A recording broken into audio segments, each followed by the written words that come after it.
cauliflower rice, and 10 ounces of Beyond steak. It's beyond me. Yeah, we're currently listing all the ingredients of some Paid's protein bowl. I eat steak. Great content. Oh, some cow. Is it great content? I just said right before we went live. I just said I don't. B said you eating? I said yeah. The Joker's making a habit of starting to eat at 8:00 every Friday night now. It's been like 3 weeks in a row, and we're supposed to. What's the word you use that people like the sound and stuff like that? Oh, AMSR. Yeah, AMSR, the acronym. Yeah, okay. Yeah, well, I haven't. After 3 weeks straight, I ain't bought into it yet. No, you have to have a certain. I don't want to say mental acuity for it, but it is what it is. That makes me miss when you used to eat popcorn, though, Tate. Now that we're talking about it. What about it? I miss those days when you would forget to mute your mic every once in a while and just start eating popcorn. This was a good old thing. A thing. I don't know what happened. You know, fist in his mouth. Yo. What did that guy just say? You used to put your whole fist in your mouth, full of popcorn. Yeah, I grab a handful of popcorn. Yeah, that's not. Is that how you do it? Like when you go to the movie, you get a bucket of popcorn. You eat like one kernel at a time. I don't waste my money on movie popcorn. Yeah, I don't either. But I'm trying to see whenever you eat popcorn, and I get like 3-4 pieces at a time. Boop. Oh, I don't do the paw to the face. Yeah, I don't do that. I call the fist. I take the whole fist. When I'm at home, I would sneak in some popcorn from outside, and they come in a bag just like when you're eating chips. Just like what? Don't get your hands dirty. Just you turn the bag upside down, and you eat it like that. You don't put your hands, and you don't get your hands dirty. That's how you do it. Oh. COVID. I miss COVID traffic. I miss COVID prices. Ooh, yeah, that'll happen too. Fine. Yeah, I also miss COVID space. People spreading out. I miss back up off me. Yeah, get up off me. I don't miss the bad news from COVID. I don't miss that. The daily updates of unfortunates. Rest in peace. don't want to miss that. Don't want to brush past that. Yeah, man. Old COVID. Stay with Janie. Old pandemic. Is that a No Diddy shirt? I was waiting for somebody to notice. Yeah, so I like it. It's the official No Diddy shirt. I like it. Hey man, Diddy's off in the Fed camp, man, getting it in, dancing, look like he running the yard out there, man.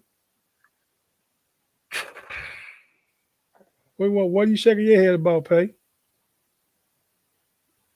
The imagery. It's when you talk about Diddy and all the news that came out today, internet is in flames. I'm just gonna say that the internet is going to hell. Shout out to Dick Cheney. Hey man, I don't know what you're talking about. What came out today, as far as breaking news or anything, but the internet's been going to hell though. Bro, that's not like new. Closet. What'd you say? Nothing. Go on. Keep on moving past. Don't need to do that. No, we were talking. So B, you might understand a bit more. So I'm at home earlier this afternoon, like late afternoon, 4:00, 4:30. My cousin's up in New Jersey, man. My cousin Pierce, the one that's Will Smith's hairstylist. Mm-hmm.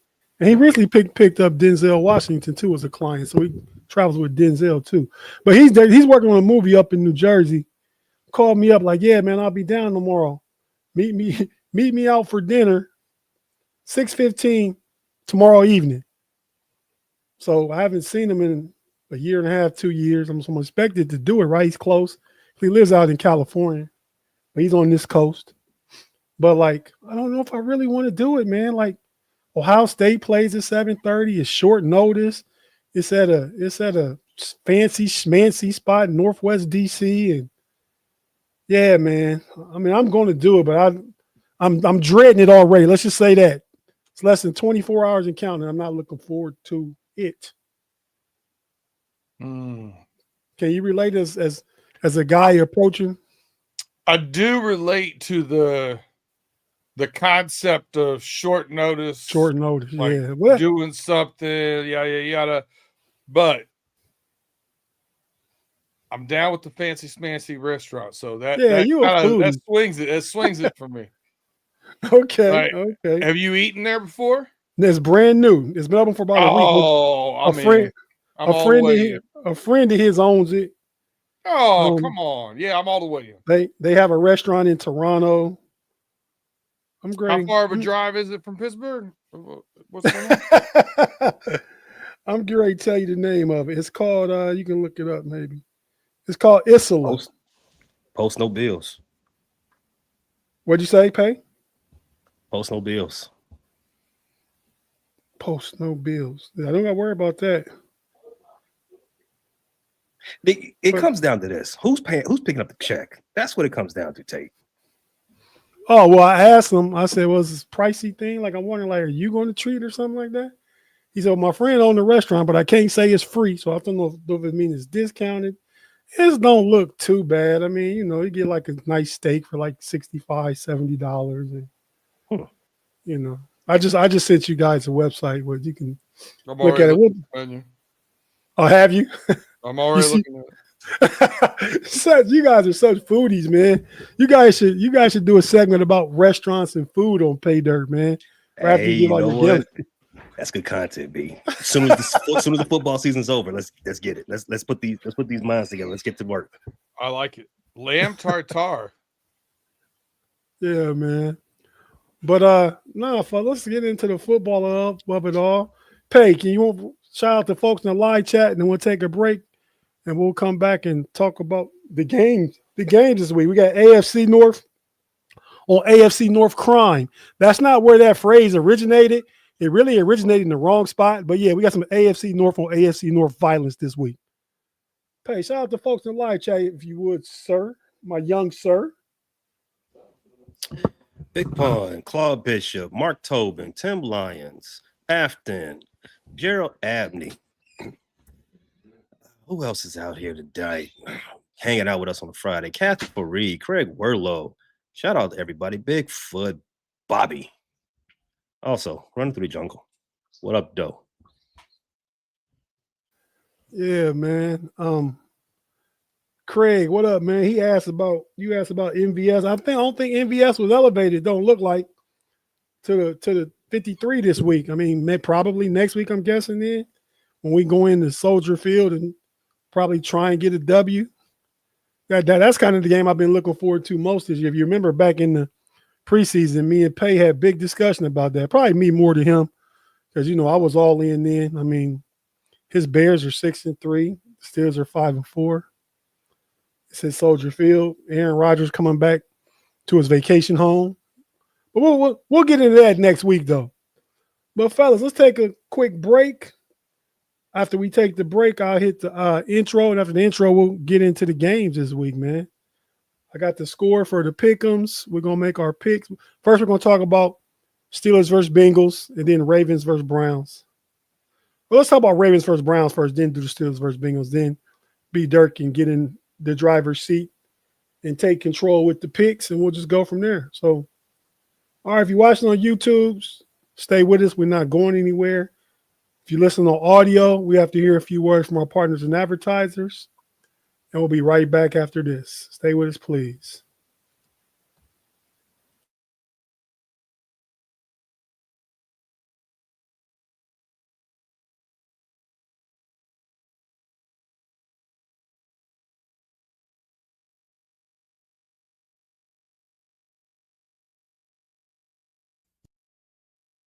You are now about to witness the strength of street knowledge.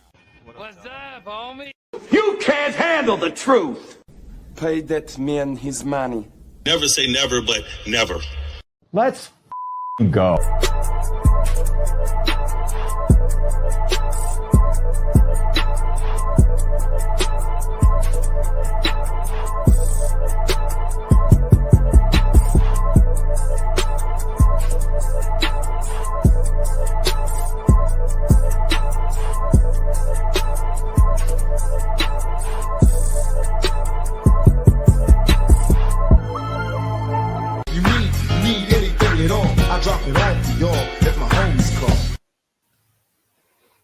Yo, what up, homie nation, Know It All Nation, watching the Steel Curtain Network, run through the jungle, frustrated Chicago sports fan. Wherever you checking us out at, thanks for tapping in. We certainly appreciate you. Please post your comments and thoughts during the show. We'll try and address them as we go along. We appreciate all of you that's with us. Pay shout out some of you. So what up, everybody? Fellas, got some different matchups this weekend. We're going to go through all of them. First one we'll talk about. Well, you guys got any comments about the game last night, the Patriots and the Jets? I mean, I'll just say what I thought. Man, did we dodge a bullet? I think Justin Fields is just bad because he's a Jets quarterback, right? I mean, I think he digressed because he's a Jets quarterback. Sam Darnold has gone away and flourished. Zach Wilson, he's a backup, so we haven't really got him to get his chance. But the Jets is like similar to the Browns where quarterbacks go to die, man. And Drake May, you guys think Drake May is a true MVP candidate? There was talk of that leading up to last night's game. I don't know this game last night they won was big enough to propel him any higher up than what he was before going in.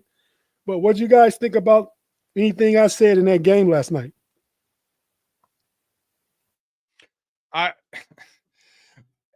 Here's my question about Justin Fields. How many times, how many teams do we have to see? Are there flashes of brilliance? Yes. Is he a great athlete with an outstanding arm? Yes. Do I think he's going to be a good quarterback at this point? I doubt it. I don't know if it's reading the progressions or controlling the offense. I don't know what exactly it is, but everywhere it seems there's an issue. And I think his best opportunity was with the Steelers. And who knows what would have happened if they wouldn't have played Russ when he got healthy. But, man, I don't know. I think we've seen what we're going to see from Fields. I don't think he's going to get a lot of chances to be the guy anymore going forward. I think he's going to end up being what people will a Jacoby Brissett kind of career if he wants that. What about transition to a Taysom Hill type position?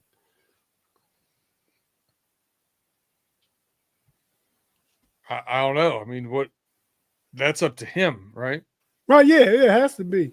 I mean, you get on the field that way or you just be a backup. I mean, I don't know. What do you think, Pay? Even though drafted by Chicago, a lot of people in Chicago liked him as a person and a player in the locker room. But what do you think about him thus far or since he's gone?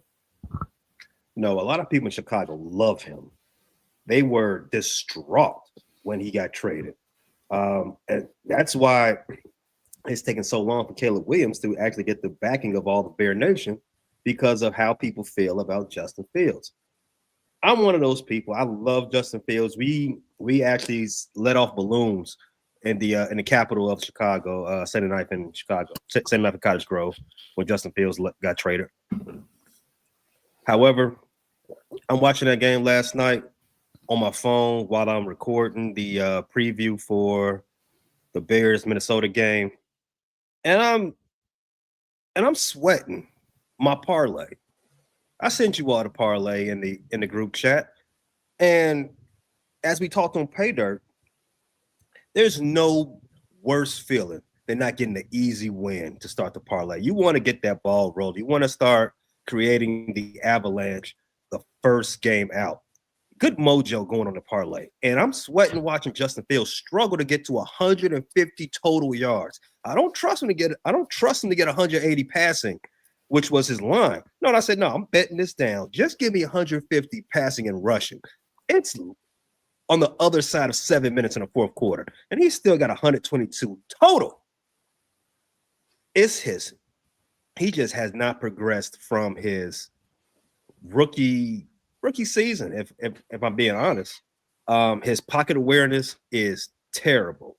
The sacks he takes are brutal. We talked last week about the new quarterback in Chicago. Maybe he been the most elusive quarterback in the league. I saw that you and Q talking about his ability to escape the pocket. His ability to feel the pressure and get out of harm's way. Justin, for the athlete that he is and the strength that he has, he just does not see where the guys are coming. He does not have a good feel for being a quarterback. And I'm not saying he should be a Taysom Hill. I'm not saying he should transition into another skill position. I think quarterback is his position, but this is his last stop at being a starting quarterback in this league. He got backup quarterback money to play for the Jets. That was your cue to step it up. That was your cue to go to lock in, as the young kids are saying, and to ball out. But it just ain't happening for my dog. I wish him the best carrying the clipboard next season, but it's just not happening for him, man. Again, everybody gets a shot. He got more than enough, so you can't blame anybody else. A lot of people want to blame, well, the Bears didn't surround him with talent. The Bears didn't do him good. The Steelers did him dirty by putting Russ in the game after he started the season 5-2, something like that last year. I don't remember. Justin Fields started 4-2 last year. 4-2. And then he's with the Jets, and as you called it, shitty organization. They're not doing him right. But that's three different opportunities. And it's just not clicking, man. And you can't blame everybody. The common denominator is him. I saw a stat. The worst passing per game numbers in the last 30 some odd years is what Justin Fields is putting up right now with the New York Jets. 133, I think, per game is what he's averaging. The previous worst before that was a few years ago with the Chicago Bears, which guess who the quarterback was? Justin Fields, I'm going to say. I'm sorry, bro. Numbers never lie. Listen, on the other aspect of that, the Patriots, right? Drake May does look great. I think what a great hire Vrabel was. The organization seems to be going in the right way. But let me devil's advocate this statement with this. Had a decent win against the Buccaneers, 28-23 win there.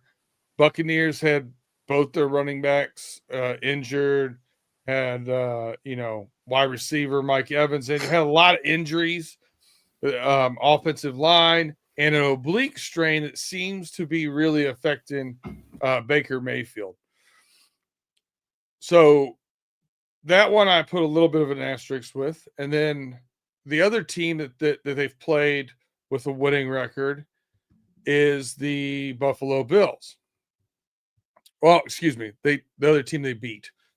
They played the Patriots got beat by the Steelers. Let me just tell you some of the teams they've beaten here other than those two teams. They've beaten the Jets, the Falcons by 1 point, the Browns, the Titans, the Saints, the Panthers, the Dolphins, and got beat by the Raiders.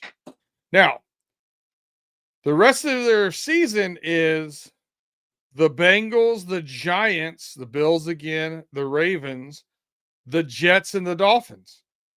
So they play some. At the end of the season, they're going to have the easiest schedule in the NFL, bar none. Right. So I think 12 they're going to look. Yeah, they're going to look great. They're going to have great regular season numbers. Drake May's going to be in the running for, MVP. You're going to have Vrabel in the running for the coach of the year, and they're going to get bounced in the first round of the playoffs. I can see that. Yeah, right. Right now, he looks a lot better. He's better than I thought. I thought we were going to, when they drafted him, I thought we were going to see Mitch Trubisky 2.0. I felt like they reached on another quarterback, same school as Mitch, North Carolina. A lot of characteristics you want from a QB1. You know what I mean? But he seems to be a guy, though. I give him that. Yeah, he hasn't. He's obviously he's a second year. He hasn't. He's just scratching the surface. But what I really like about him is accuracy is good, mobility is good, but man, he knows when to throw the ball with touch. He knows when to throw the ball hard. Like he understands all the throws that need to be made and makes them in the appropriate times.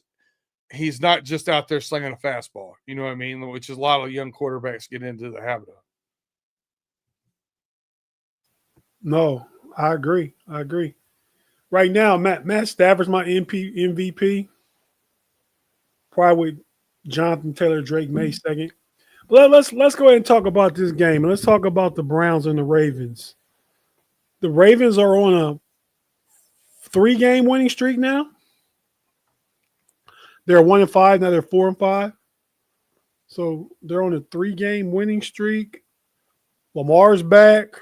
I think just winning is making them better. I mean, just that positive mojo in the room is making them better. I don't think they've really I don't think they look, even winning 3 in a row, I don't think they look like they looked last year with their 11 Pro Bowlers and all those things like that. But they're winning. They got a pretty easy schedule now, but only because they played all tough teams leading up to this 3-game streak they've had. But so they deserve it because they started out tough. But they go to Cleveland, play the Browns. The Browns are browning still, but it's a division game. Without giving your predictions right now, Pay, how do you see this game playing out? There's a few key things the Ravens need to do to make sure they go ahead and continue the good mojo and win this game against their former what do you want to say? Landlords, the Cleveland, the municipality of Cleveland, Ohio. One, they got to maintain a defensive dominance and limit the scoring. I know not the hardest thing in the world to do when you're playing the Browns. You got to keep them under 20. Since week 5, the Ravens have held every team they played under 20. The Browns don't score over 20 much. I think they scored over 20 one time in the last 23 games. I think I heard that right. Something like that. Someone fact check that. But yeah, you gotta continue to limit them. They haven't scored over 20. They've scored over 21 once all this season. That's what I heard. You want to exploit their weak passing game. The Browns quarterback, Dylan Gabriel, he has a completion percentage at 53%, just like JJ McCarthy, who I will be seeing this weekend. He averages also 5.2 yards per attempt. Not very good. He netted I think his total was 118, 120 yards total yards passing last week. So you want to pick on that rookie quarterback. Baltimore's pass rush it ain't been great since they lost Matabuke. They've only got one sack last week. They did get to the quarterback quite often, but they haven't generated a lot of sacks all season. But ever since they made that trade, the Baltimore's defense has flipped the switch. Their secondary is holding opposing quarterbacks to a 67 rating. In the last 3 games, they've given up 1 touchdown. They've gotten 4 interceptions. They got to continue to do that easily. It should be easy when you're playing a quarterback like Dylan Gabriel and playing an offense like the Cleveland Browns. But Sundays, things get freaky on Sundays. On the other side of the ball, you want to continue this high-functioning offense. They've scored 27 points. They've put up 27 or more points in each of the last 3 games in this 3-game win streak. You want to continue with Lamar Jackson's efficiency since he's come back. He's continuing to lead the NFL in passer rating. I know before he went out, it was 130. I think it's down to like 128 or something like that. There's a 15-1 touchdown to interception ratio. You didn't mention him in your MVP ladder, but just leave a spot open. Leave some cookies out for Santa Claus. Well, you didn't mention Lamar Jackson in your MVP ladder. Yeah, why would I? He didn't miss 4 games. I said that's fine.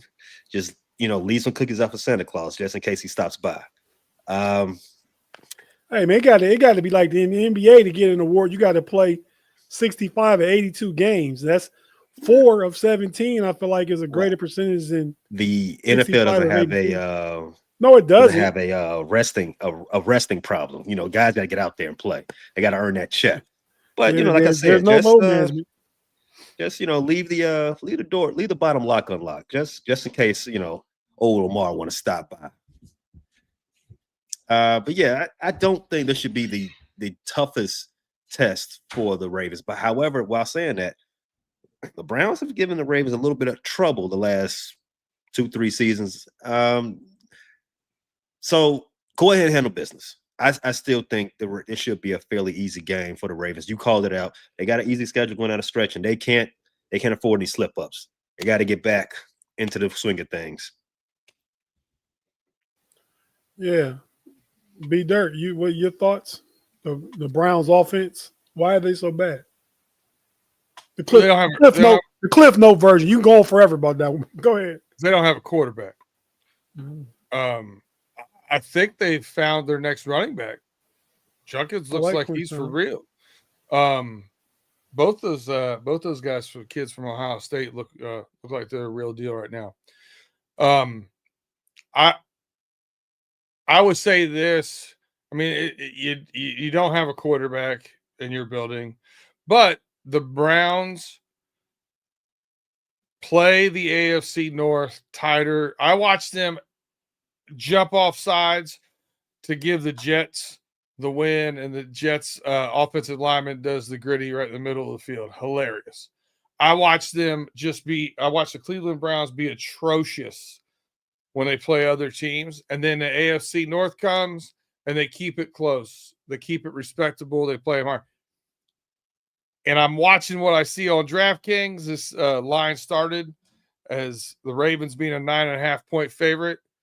Smart money came in today, dropped to 7.5. So the smart money in Vegas is seeing it the same way I am. It's going to be a tough matchup because the Cleveland Browns defense can play respectable.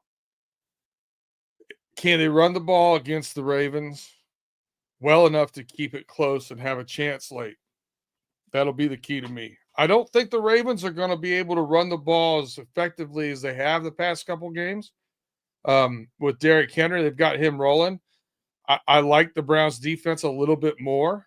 I think they'll be a little bit more stout with that. And I think that's going to be their key to the game. So, the weather shouldn't be too bad in Cleveland. Farther East Coast, we'll talk about this, I'm sure, when we do our pick'ems. Looks like it's going to get a little bit ugly, but shouldn't be too bad in Cleveland, Pittsburgh this week.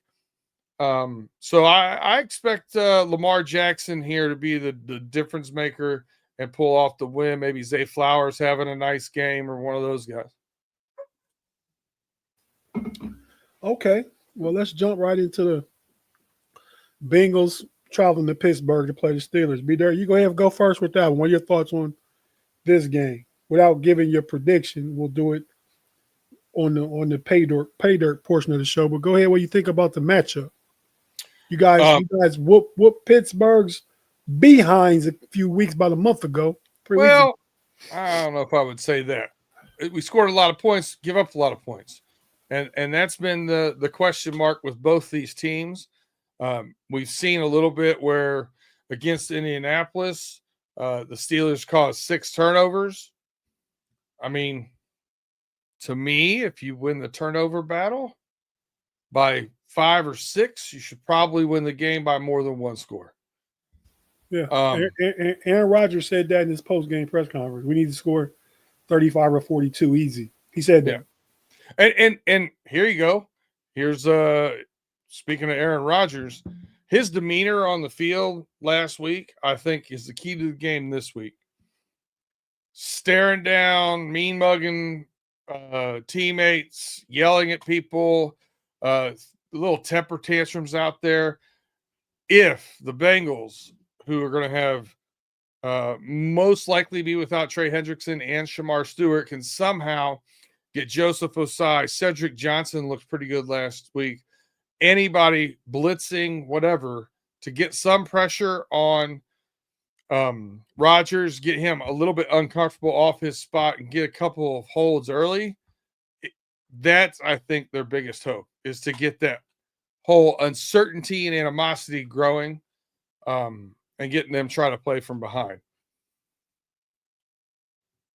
That said, man, I like the over in this game more than I like the Bengals or the Steelers, if you want me to be honest with you. But the matchup is this. I mean, can the Steelers stop the Bengals wide receivers? I know they gave up over 100 yards rushing to Brown in the first matchup, but that's really because they were so concerned with the fact that Jamar Chase was kind of doing whatever he wanted. It was like the pass setting up the run, not vice versa. So I think it's going to be, the team that can get a couple stops wins. Okay, yeah, no, from the Pittsburgh side, how I see it, we can't let Jamar Chase have the same game he had a few weeks ago. Can't have 16 catches. Jamar Chase is going to have a big game. He's the best receiver in the NFL. You're not going to stop him. Pittsburgh should know that. Like, we had AB for a 4 or 5 year stretch when he was the best receiver in the NFL. You can gear defenses toward him. You can double team him. You're not going to stop him. Just don't let him get 16 for 160 and 2 tuds and all that kind of stuff. I think the key to the game is the run game on both sides. I think the Steelers can't let Chase Brown get nowhere close to 100, hold him under 60, and you need to get Jaylen Warren in the Steelers running game going because you want to control the ball. I don't think we've had maybe one game out of 9, maybe one. I say maybe one that we won time of possession. We're not possessing the ball. Now, part of that is we get turnovers in a few of our wins, a lot of turnovers. So that kind of skews things, right? You're getting short fields, you're putting points on the board, but you're not necessarily driving the ball. So I think it's important to get the run game going, keep the defensive rested, keep Cincinnati off the field because you're not just going to stop them. They're not a team you're going to hold to 10 points, and don't let Jamar Chase just death by 1,000 cut you. If he hits you for a 40, 50-yarder, we live with that, right? But we're not going to let him get 16 catches and the best yak runs after catch receiver in the league, let him get going by getting little short passes and running through the middle of our defense. That we can't do. So to me, the key to the game is both run games for the Steelers. Get yours going, slow theirs down, minimize Jamar Chase, and kind of like minimize T. Higgins too. You're not going to stop them. They're the best wide receiver doing in the league. Get some pressure on Joe Flacco, which we didn't do last time. And I think the coverage scheme will be different. They can't do the same thing they did last time, whatever that was. A lot of off man coverage. Can't do that. You got to disrupt those guys. That's why you want to go get big cover corners. Granted, big play Darius Slay hasn't worked. He's a little older. JPJ is over there. Jalen Ramsey's at free safety this game, which I think is better than we cut Juan Thornhill, so he's gone, which is better. He played last time. So I think Jalen Ramsey is better at keeping the top on the defense and can just be more of a chess piece back there. So I think it looks different from a schematic pass coverage thing. I don't know what they're going to do. They just can't do what they did last time. Yeah, the first game they tried to bracket Jamar Chase a lot with Ramsey being the main focal point. And they, at the end of the first half, the Bengals ran the same play 4 straight times. And the only one that was incomplete was because Jamar Chase juggled it while he was running out of bounds. If he wouldn't have done that, it would have been 4 straight completions. Yeah, they never did anything different with their coverage. They just stayed in the same thing. Right. That's product of that off coverage And Joe Flacco being a veteran enough, smart enough quarterback, like you're gonna leave the best wide receiver, you're gonna play 8 yards off. I'm just gonna turn and throw it to him. Yeah, and let him run with the ball.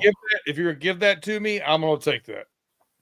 Flacco's smart enough to take that. So yeah, we gotta change that up. But we're gonna take our first break right now and then get to the picks. Got put up the score currently as we go into week 11, right? It was going to week 11. If you're watching on YouTube, don't go anywhere. You know how it goes. We'll be right back in just a bit.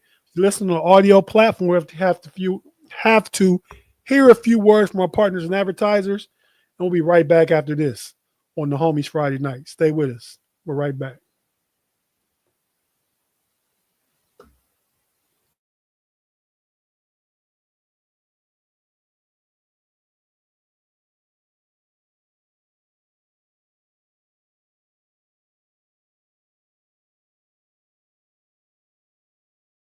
You can't handle the truth. And we're back on Friday night. B Dirt, man, I'm getting a little weary over here on the road, man. We'll give you the wheel, man, to the driver's seat. Go ahead and let's get into the pick 'em. What do you want me to do for me? Pull the scoreboard up first? Yeah, so scoreboard up. Last week we had We had a shitty week. Me and Pay did. Yeah, a little 5-8 for both of you, and I kept just above the watermark at 7-6. That's what you get for tailing, Tate. That's what you get for tailer. What I do? I said that's what you get for tailer. Get old 5-8. So this is gonna be a close race right now. Yeah, 51%, 50%, and 48.5. Close race. Man. Still anybody's ball game. Just got to get anybody catches a heater here at the end of the year is going to win. I agree. We can't. Nobody can get any real separation. Yeah. So I think this is our first game in Madrid. Is what we're going to start off with, if I'm not mistaken. Correct. Correct. All right. We got Pay. We'll let you kick it off here. We got the Commies at the Dolphins. Commies plus 2.5 over under 47.5. Pay, who you got? I got the Fins to cover the 2.5. I like them to win by a tutty. The only thing that gives me pause, I'm blanking on the Commanders head coach. His name. He's taking over play calling. Dan Quinn is taking over play calling duties for the defense. Maybe trying to be like Man Campbell. Shake some things up. When you see things like that, kind of give maybe it's a lot of times than not, it gives a team a spark. Not super confident. I mean, I'm not all the way in on this one, but I'm gonna take the Fans to cover. It looked like they found something as beating their arch nemesis last week. So yeah, give me Dolphins touchdown. All right, Tate. You got the Commies plus 2.5 for the Dolphins in this one. Yeah, man. I can't fool with the Commanders, man. Even though I'm right out here in the DMV, man, everybody I see rocking a Commander Redskin gear and all that stuff, man. They're not as hype as they was a few months ago. But yeah, man, I gotta take the Dolphins, man. I mean, which is something I thought I'd never say 6 weeks ago. Especially when Jaden Daniels healthy and Washington looks bad, man. I mean, they didn't look good necessarily when Jaden Daniels was playing. I mean, so yeah, I'm going to take 2. I think they can score more points. I think that's what it comes down to. I don't think either team is really special. I think Mike McDaniel, Pay's nerd boy, but I mean, I don't know. I like Cliff Kingsbury too, who is the Commanders play caller. But for Heisman Trophy winners, though, give me Bryce Young over Marcus Mariota at this point. I can't believe I'm picking between those two either. But yeah, I got the Dolphins minus 2.5. Probably got them winning 24-17. Man, I'm looking at this matchup, trying to look at players, and I think Tua's a little bit better than Mariota. I think the wide receiver is a little bit better for the Dolphins with McLaren out. I think that the running back is quite. I like H.N. a lot better than I do what they got over in the Commanders. To be honest with you, I look at the defense. Deron Payne suspended for this game. I kind of wash that front seven. Maybe give a slight edge because of Bobby Wagner. Dolphins are playing a little bit better in defensive backfield the past couple weeks. This is a tough one for me, but I'm going to take the Dolphins. If it was 3.5, I would take the Commanders because I think it's going to be a field goal game. But I see it the same way you guys do. I will take the Dolphins as well. Tate, we're going to throw the next game over to you. You got the Packers at the Giants. Giants +7, over under 42.5. Who you got? Packers at the Giants. The Giants. Jameis Winston. Yeah. Giants are getting 7. Yes, sir. Man, I like Jameis to put points on the board, but we know Neighbors has been out. We know Scatterboo is out, but I read that they lost Slayton, who I think is their next best receiver. So I thought it was one Dale that was going to be missed. No, he's in. Slayton's out. Yeah, Slayton's out, man. He had a couple good catches last week against the Bears. You saw that, Pay. Yeah, man. So they can't keep up. The Giants can't. Thibodeau's out on defense. No, yeah, that matters. Yeah, the Packers offense hasn't looked good, though, but I think this is the game they at least can put 20 on the board, man, 21, 24, and the Giants can't put more than 2 touchdowns up. So give me the Packers.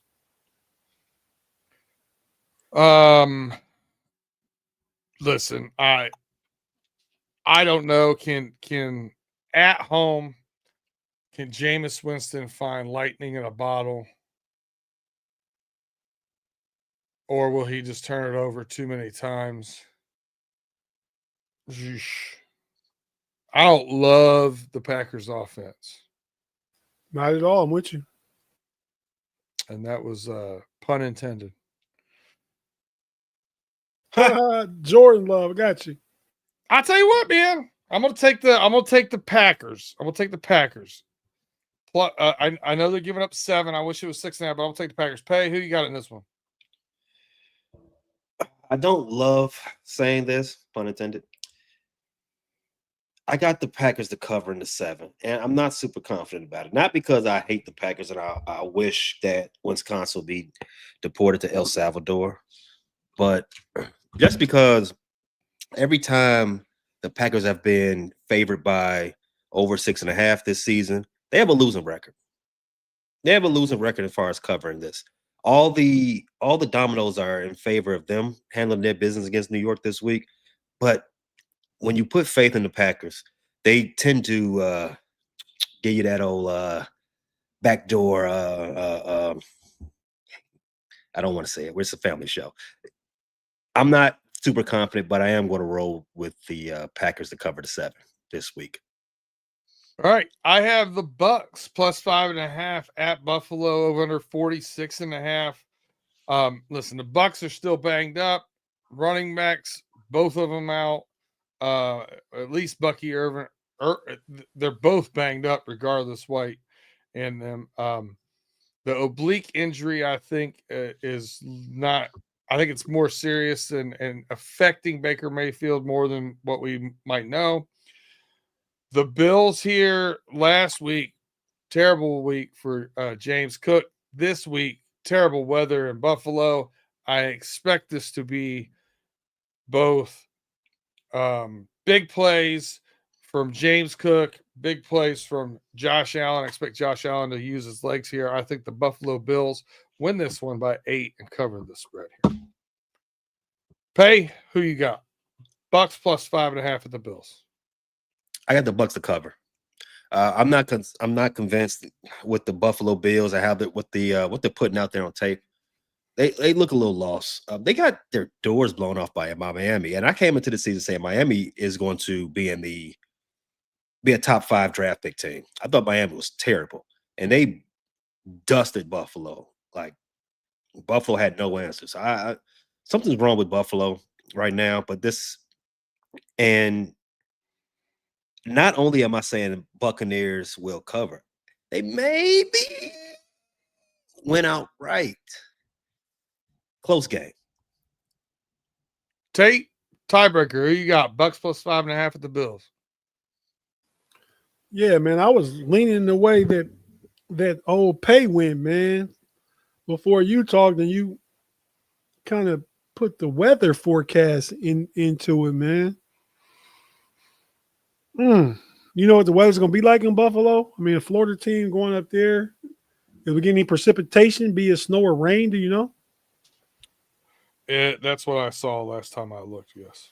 Okay. 5.5, though. Buffalo, only team Buffalo beat, and they're not good this year either. Playing well is Kansas City. Everybody else Buffalo beat is like nobody. It's a tough one to call, man, but I still think I'm going to side with Pay's prediction. I think Tampa can keep it under 6. They keep it under 6. I mean, that's what Baker does. Whether he brings you back for the win, it's a 1-score game, and as long as it's not 7, then Tampa covers. So I'm gonna take Tampa. Backdoor Bucks. Yeah, agreed. Looks like the precipitation has moved to Saturday evening right now. Should be cold, around 40 on Sunday as a high. Wait. Are we saying 40 degrees is cold now? Yeah, if you're from Tampa Bay, it is, yes. Well, they're not from Tampa. Well, you know. The Bucks are, yeah. Sidebar. Pay, you got the Bengals plus 5.5 at the Steelers, over under 48.5. Who you got? I like pick. You said the line is what now? 5.5. You're going to hear Okay. 5.5 quite a bit. Bucks 5.5, Bengals 5.5, Titans 5.5. Yeah, kind of a little run of 5.5. I like Pittsburgh to cover 5.5. I don't think, even though Tomlin might be shaking in his boots when he see Flacco, I don't think they get swept by the Bengals. Hey, they dropped their 1 already. I think they come back. Just that's how the nature of this thing goes. A lot of times, especially in this division. I'm not super confident in this. I do think this game could have a lot of back and forth type feel to it. But I'm going to take the Pittsburgh Steelers to cover the 5.5 tonight. All right. Tate, who you got? Yeah, man. When I gave my assessment of the game when we were breaking down the AFC North matchups, key to the game again is smashing the Bengals run game.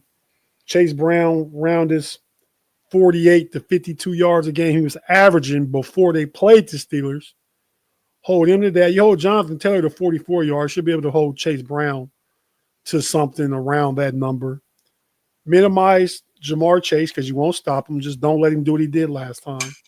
And run the ball on offense. And I got the Steelers winning by a touchdown. I don't think the over gets there. I think the defense plays. But the defense didn't play bad last week. Yeah, man, give me the Steelers. And if I'm predicting the score, I'll say it'll be 23 to 14. All right. To will something into being by the exercise of mental powers or through force of belief. I'm going to try and manifest this. Nerd. The Bengals win this game 27-24, and here's why. I'm going to tell you why. It has nothing to do with the matchups. It has nothing to do with the X's and O's. It has nothing to do with the Jimmies and Joes.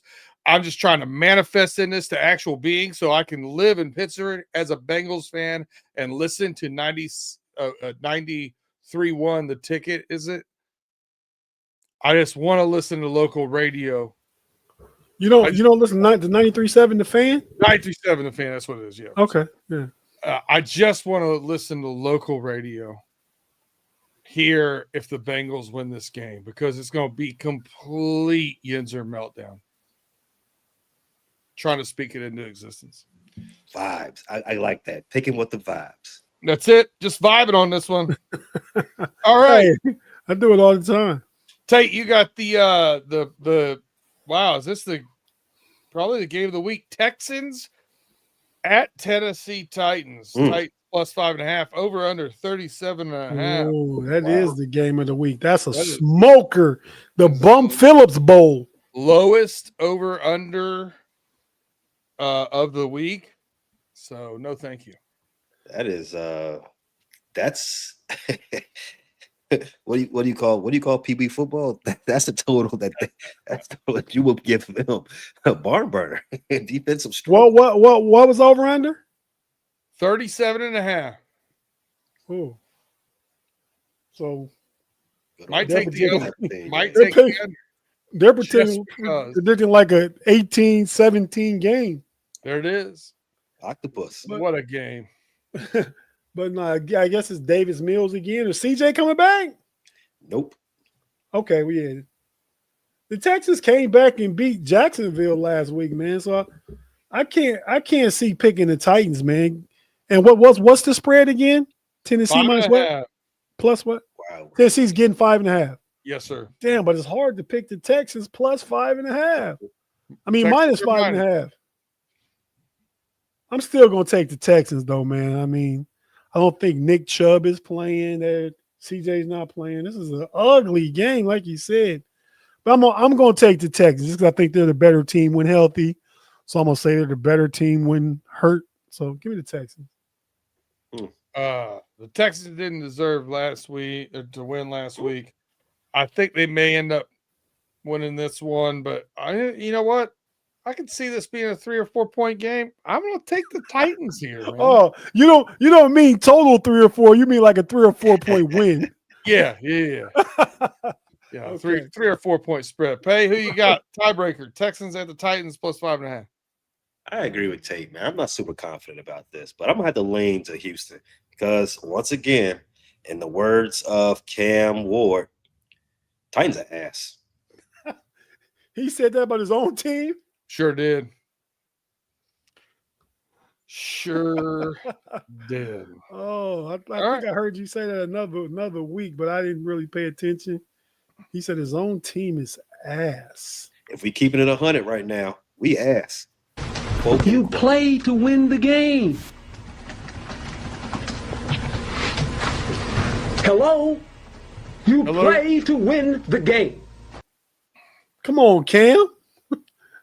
So, speaking of ass, the Chargers are going to the Jags. The Jags plus 3, over under 43.5. Normally, I don't like taking the West Coast teams flying all the way across the country for the East Coast teams. But this has worked out well for me so far with the Jacksonville Jaguars. I took the 49ers there. I took the Seahawks there. And I'm going to take the Chargers here, laying the 3 points. Pay, who you got? Yeah, I remember you saying that on Pay Dirt, and that was probably my only reservation I had with it. It's just that long travel. The Chargers are a better team than the Jacksonville Jaguars. I had Jacksonville being a good team early in the season. They have let me down royally since then.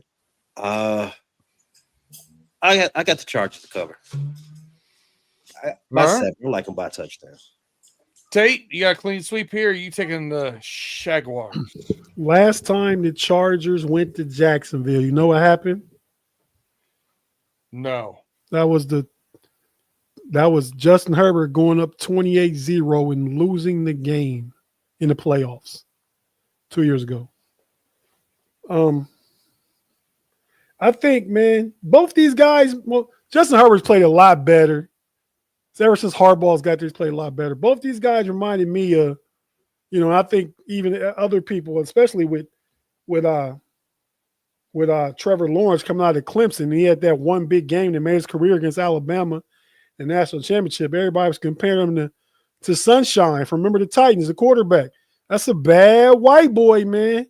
You know what I mean? With the long locked hair, and Justin Herbert the same way. They kind of coming out the draft, they reminded me of the same guy. But Justin Herbert has clearly outplayed Trevor Lawrence, except for that one playoff game when Trevor Lawrence was able to bring his team back from being down 28-0. I don't know if that was more on Justin Herbert Coaching. was coaching, probably so. Same way the Chargers lost big last year to the Texans in the playoffs. This isn't a playoff game, though. The Chargers, I believe, have a solid defense, and they commit to the run game. They commit to it. Like, they're not great at running, but Harbaugh just said, you know that, B. There, he's been your coach. He has that They're commitment. not great at running the ball because they're on their third string tailback. Yeah, but they rushed for 100 last week against Pittsburgh. That was just because of attrition, I think. Pittsburgh stopped them early. But they commit to it, though. I mean, if you look at their carries, they commit. Harbaugh is going to run the ball regardless of if it's hitting or not. But I'm going to go ahead. I'm going to go ahead and make it a clean sweep, man. Give me the Chargers winning the game 27-20, something like that.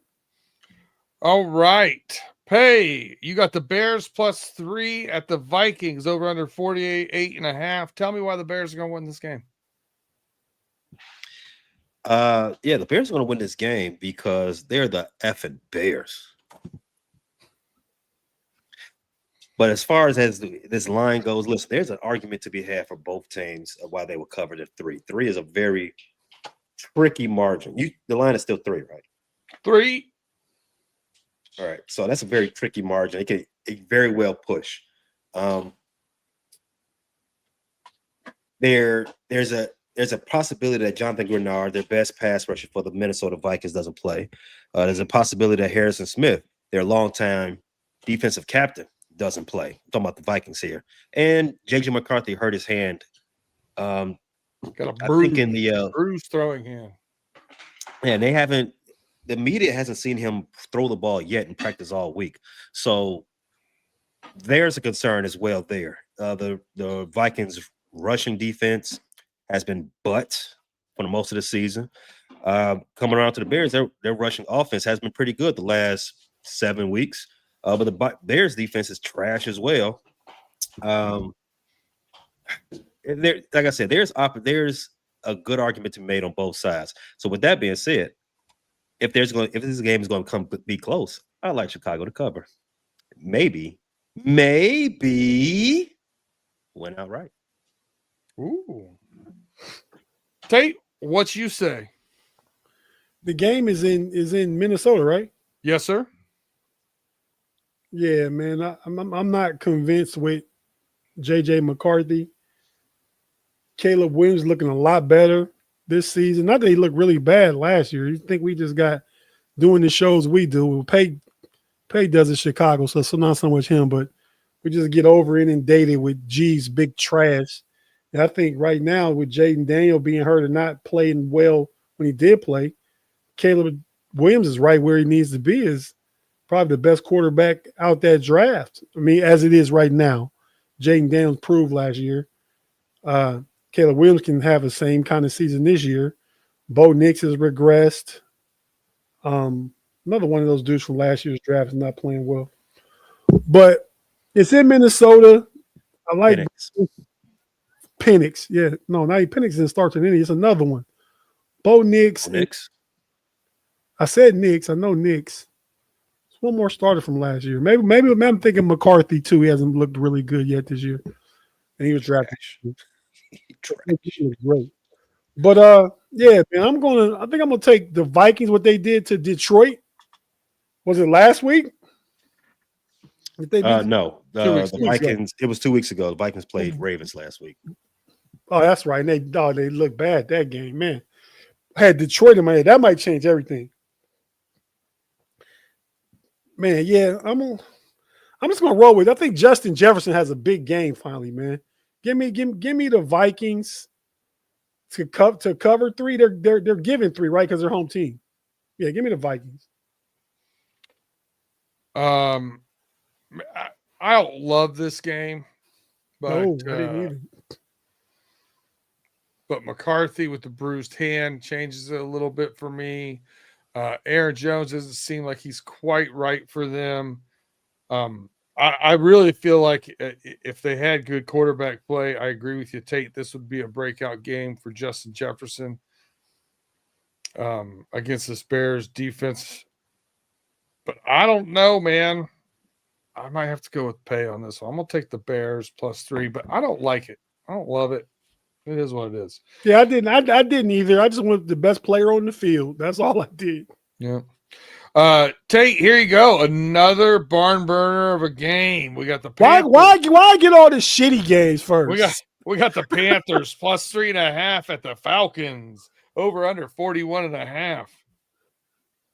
Man, the two teams I've been burnt by most this year are these are 2 of the 3 for sure. For sure. Panthers versus Falcons. Me too. And the other one I throw in there is the Bears.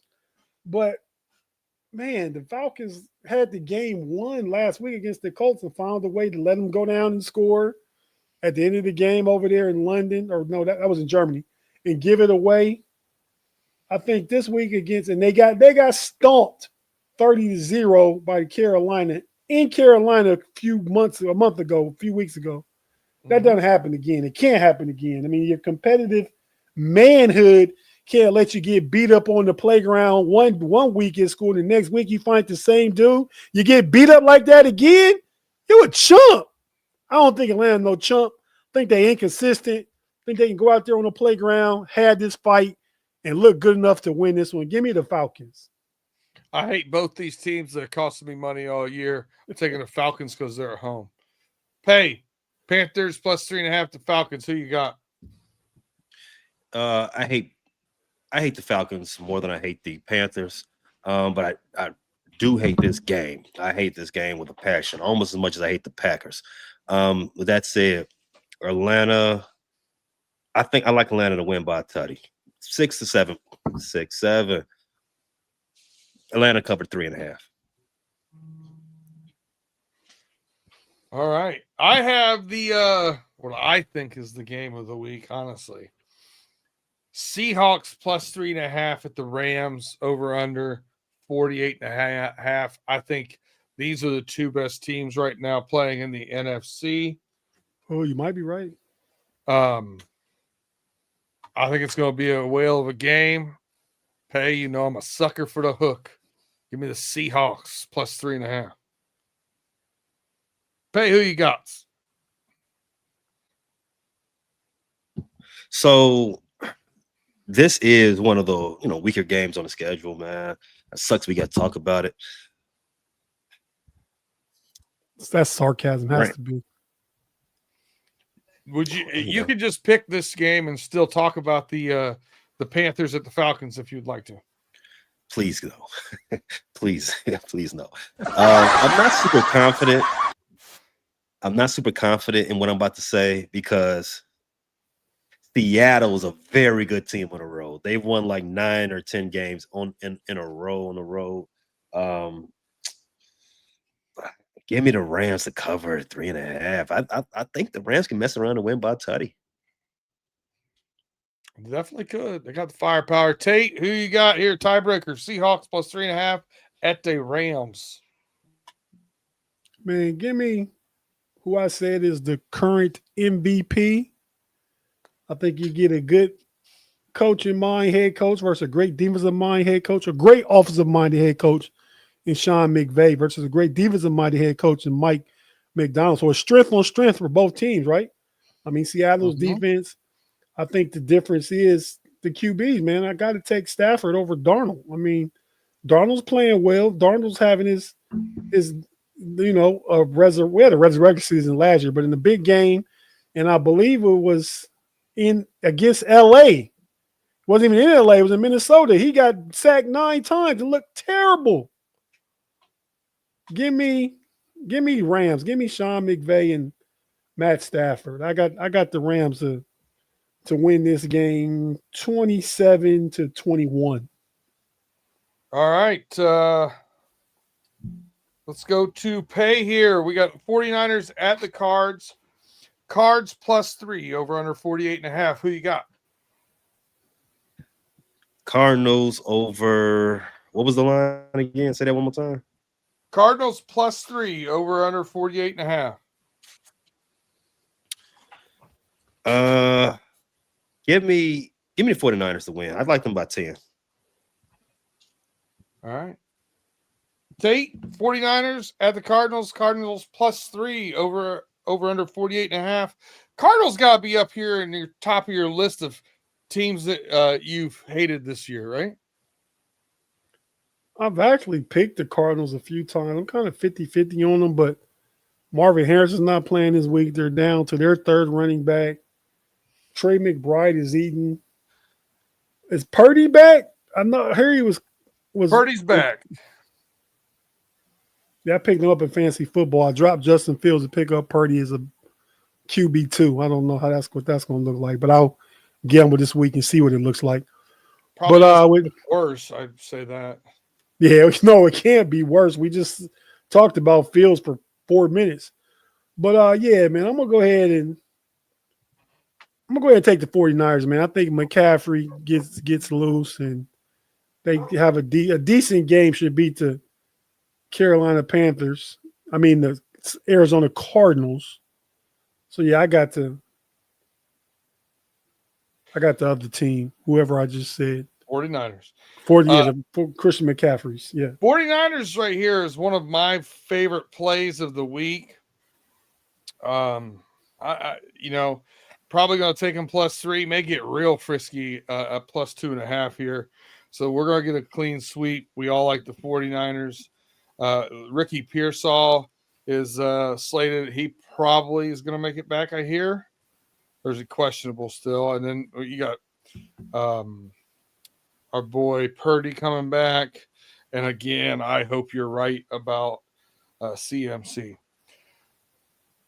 For fantasy purposes. Speaking of which, B Dirt's the number 2 team holding steady in our fantasy league all year, man. Well, I took a little flyer on CMC. You did, and it's paid off this year. Year before, it didn't. Sure didn't. All right. We're going to throw it over to you, Tate. We got the Ravens at the Browns. Browns +7.5. Who you got? I'm going to take the Browns, man, because they're getting – not to win, because they're getting 7.5. I think they can muck it up. They can slow it down. But you can run the ball on Baltimore. I think Quinshon Judkins can run the ball. And the defense, they always are ready to play Baltimore, give Baltimore a tough game. So, yeah, 7.5 is a bit much. I think the Ravens win, but the Browns keep it at a touchdown. I say it's 20-13. So I'll take the Browns. Ooh, we're doing the standing desk here. All right, Tate's got the Browns. I got the Ravens. I think the Ravens win this one by 14. I mean, just because it's the Browns. No real analytical reason. Hey, Ravens at the Browns. Browns +7.5. Who you got? 7.5 is a big number, especially for a division game. Like you said, Tate, the Browns do have the ability to muck it up. They do have a very competent defense, rather.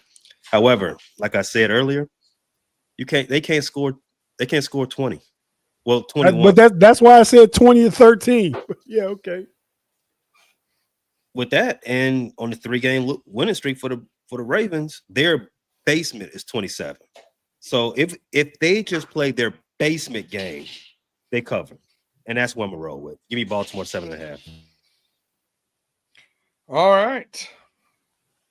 I start off here with the Chiefs at the Broncos. Broncos +3.5, over under 44.5.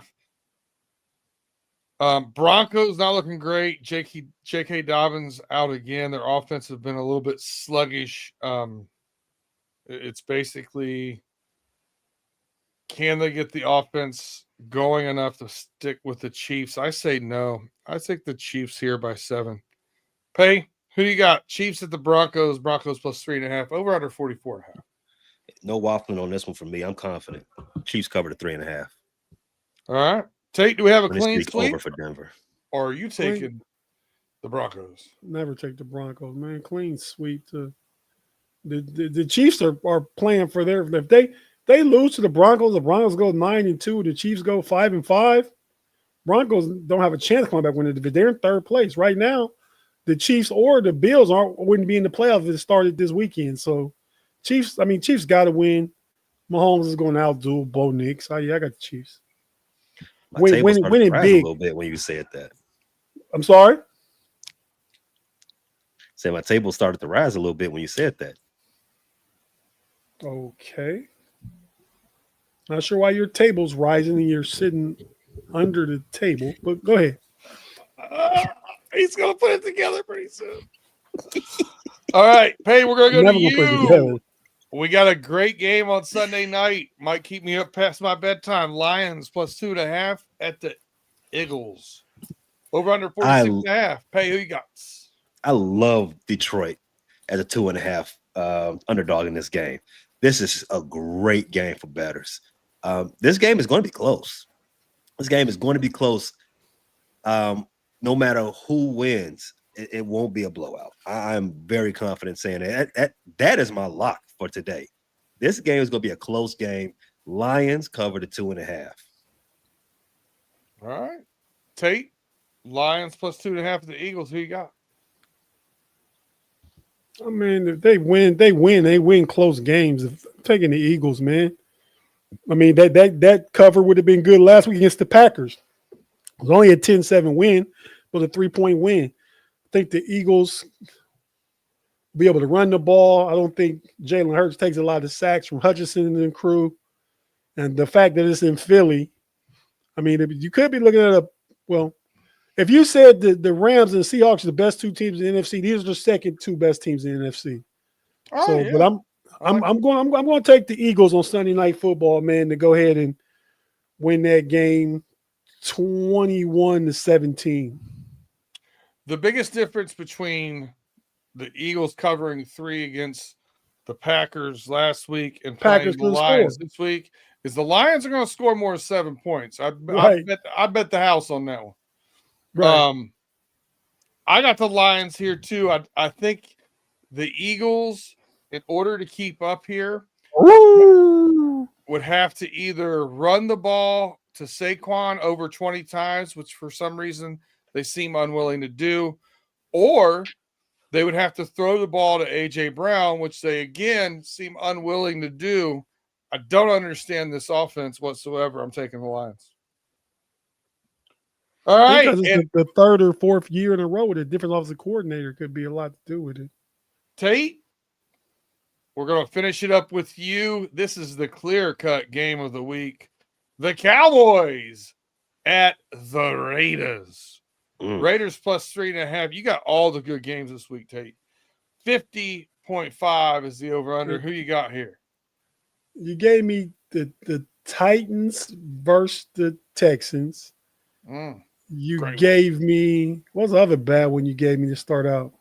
Well, here we just count how many. It goes Titans, Texas, so we go 1, 2, 3. Panthers, Falcons? Stop giving it to them, B. Yeah, Ravens and Browns. Cowboys and Raiders. This is good ones. But I mean, this as far as brands go, this is a big brand game. So, iconic NFL franchises and stuff like that, to see those helmets and those uniforms and logos against each other, it's big like that. It's got Vegas written all over it, like a big name fight in Vegas, but the boxers are past their primes. Yeah, but watching this could be about as much fun as eating brand. Well, I got a lot of fantasy implications, so I'll be watching it. And I got Brock Bowers, Ashton Genty, George Pickens, and Cowboys kicker. So I got a lot going into Monday night as far as fantasy football. But Ashton Genty's going to have a big day for you. So you think Dallas with the bye week and picking up Quinn Williams and Logan Wilson and be having a week to get implemented, they're not going to make a difference? Wow. All right. I was going to take the Cowboys anyway, but I hope it's a shootout. But I got the Cowboys win. The Cowboys are giving 3. You said 3.5. 3.5. Yeah, the Cowboys scored too much. They win 30-34 to 27-24, something like that. Yeah, I take the over in this game. Being forced to take one of the two teams sucks, but I'll take the Cowboys. Hey, who you got? Dallas covers 3.5. And that's a clean sweep. And that is all the picks for this evening. Tim Lyons, he knows what's up. Wilson can't tackle. Wilson can't tackle. Okay. Neither can any of the linebackers that are still left at the Bengals, but who cares? Yeah, Carl's right. Tyson versus Jones. But that was like not even that fight. Like when Pacquiao finally fought, who Pacquiao finally fought? Mayweather, way past his prime. Should have happened 7 years earlier. But yeah, Roy Jones and Tyson was like, that was an exhibition bout. I don't expect a lot from that, you know. But yeah, that's a good score, Mr. Wood. That's about what I got it. What'd you say, Pay? They're all exhibitions. No, but like you're not like they're using a catch weight and like heavier gloves. They don't want nobody knocked out. I mean, come on, man. That's like the Jake Paul fights, you know. Well, I thought that's what we were talking about, Jake Paul fights. You know. Oh no, I'm talking about like legitimate fights that don't happen at the right time. You know, like the Cowboys versus the Raiders in the 90s could have been good. In the 70s would have been good. You know what I mean? But man, we're about to get out of here. We thank everybody for tapping in with us on another Friday night. Could have been anywhere, but you were here hanging out with the homies. We certainly appreciate it. Be Dirt. You got anybody you want to do dirty? Pay? You got anything you want to say with your chest? Or you got anything left to say before we get out of here? Man, I had a whole bunch. I've been waiting on this B. I'm not doing it. I'm gonna leave the negativity go this week because I got something I want to talk about. I was real feisty the other night.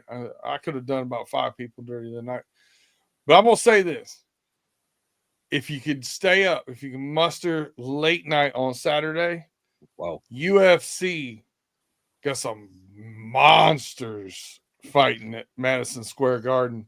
I love Islam in the main event, but the match that I'm looking forward to the most is the 2 young ladies in the co-main event, Valentina Shevchenko, who's been one of my favorites for a long time, versus Weili Zhang. She is the Chinese girl that looks like she could play middle linebacker for the Bengals if she wasn't 5'3". But she's a beast. That fight is going to be killer. But I mean, this one all down the card is good. All the prelims are good. So if you get some time, check them out. How late you guys stay up? Well, you can start watching as early as 6 o'clock. The good prelims start at 8, and then the main event starts at 10. Normally gets over around give or take 1 a.m. Oh, sleep. So, Pay, you got anything? Yeah, man. Dirty be dirt, but thanks for letting us know about the fights. Yeah, man. So most of the country had a cold spell snap early in the week, and I got stuck in Chicago because government was shut down and it was too cold and flights got canceled. So I had to bear down in that 20-degree weather, and I wasn't happy about it. I ended up having to go into the office, had to commute downtown Chicago. It's 24 degrees, and I see dudes outside in underwear jogging. Let me tell you something about these people who jog when it's freezing outside. Who the hell do you think you are? You're not better than me. You're not better than everybody else. Get that smug attitude out of here. What do you think you're trying to win the working out championship? Put a shirt on, dork. That's it. Okay. Yeah, that's interesting. Was kind of cool. My sister went back to work yesterday because the government reopened. But yeah, I got nothing to say, man. I'll be up for the fight, B Dirk, because remember I'll be going to that dinner and I'll be getting home late trying to catch the tail end of the Ohio State game. But I'm up late anyway, man. I'm up all hours of the night, and you know I kind of nap all the old guy stuff. Pay don't surprise you. Don't got hell yeah. You do well. It's cool. And by the way, if you see me running, go the same direction quickly. Something bad's coming from the other direction. Right. Hey, man, I had a homie back in the day, man. mean, still my homie, not young like back in the day. It was like some shooting was going on. We left a club one night. You remember the spot down there, B Dirt, right down across from QB downtown? Was it the Roxy? The Roxy, baby. The Roxy. Uh-huh. Yeah, it was on that parking lot on the side by the big Bank One building.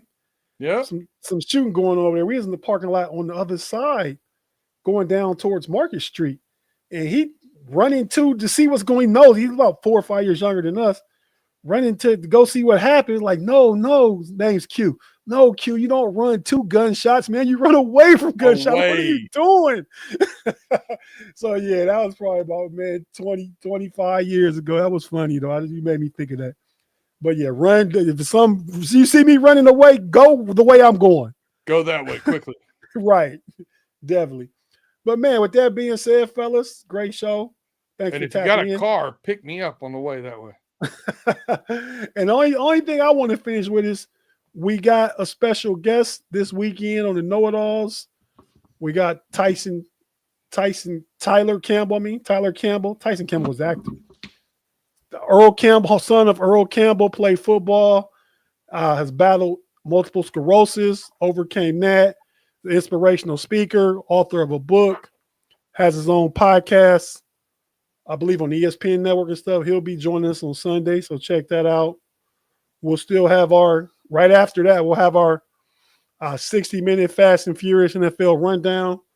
We'll talk about the games that day leading up to the Eagles-Lions.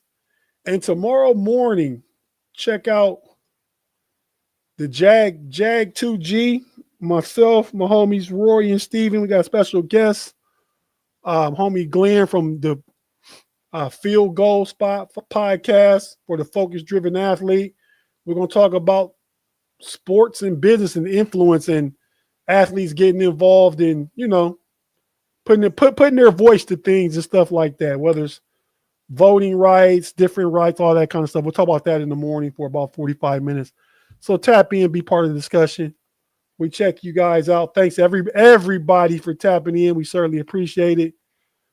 Claude, thanks, man. Great show. Oh, thanks for the super chat. Claude said, okay, well, let's go back and get it. I didn't see it, Claude. Says B Dirt usually catches it. Oh, there. So, Claude, we was acknowledging your comment, but now we acknowledge. Thanks for the $2, Claude. We certainly appreciate you, man. You know we do. Oh, even though it says Tate, you owe me $2. Well, that's why I didn't put up a super chat. There it is, though. See, better late than never, Claude. Yeah, man. Appreciate it. I really didn't see it, though, man. But, yeah. All right, man. Well, fellas, we out of here. You guys have a good weekend. Talk to you in the chat when you guys are talking about your parlays and all that stuff like that. Oh, I got a juicy one I'm going to send you guys. Got a juicy one this week. The one I sent the chat the other day, I got 40 people tailing it on DraftKings right now. Woo. Let's get paid. All right, everybody. With that being said, man, for the homies on the Friday night, man, we out. Thanks for tapping in.